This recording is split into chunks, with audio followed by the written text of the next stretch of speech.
Greetings from St. Perpetua Community. If you were a fan of the Harry Potter books and movies, or read them to your children, you may recall a scene from Harry Potter and the Sorcerer's Stone. One night, Harry, the poor rejected boy who found a home at Hogwarts Academy, was roaming the halls in his special cloak that made him invisible. He came upon a room that had a big mirror in it. When he looked in the mirror, he saw not himself, but a beautiful woman who was waving to him. A handsome man was standing behind her, also waving to Harry.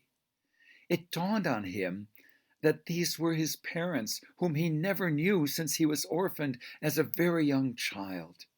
He was overcome with joy and wonder. He determined to return again to the mirror and enjoy what he saw. But the next night when he arrived, Professor Dumbledore, the headmaster of Hogwarts, was there. Seeing how puzzled Harry was by the mirror, he tried to explain it to him. This was the mirror of Erised. He described it to Harry in these words: "It shows us nothing more or less than the deepest, most desperate desire of our hearts." I know what I'd see if I could look into that mirror these days before Christmas. Family and friends embracing. A church filled with people singing full-throated the Christmas carols I love. People being released from hospitals free of disease. Doctors and nurses cheering them and returning home then for a long winter's sleep. Smiling faces, unencumbered by masks.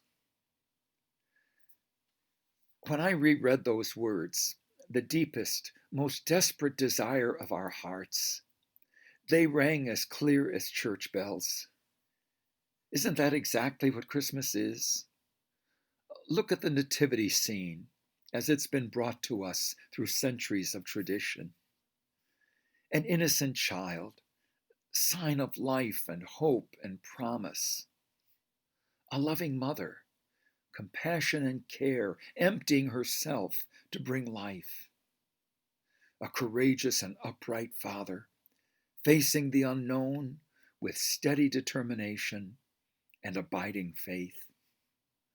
A song coming from the heavens, declaring peace on earth and goodwill. May we all take hope in our belief that Christ, who was born in Bethlehem, is born again in us and longs to fulfill the deepest, most desperate desire of our hearts. In the year 1513, a Franciscan friar by the name of Fra Giovanni wrote a letter to a friend.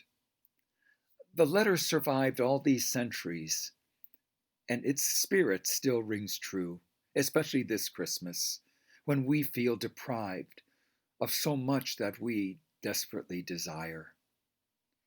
Fra Giovanni wrote to his friend, "I salute you, and there is nothing I can give which you have not. But there is much, while I cannot give it, you may take it.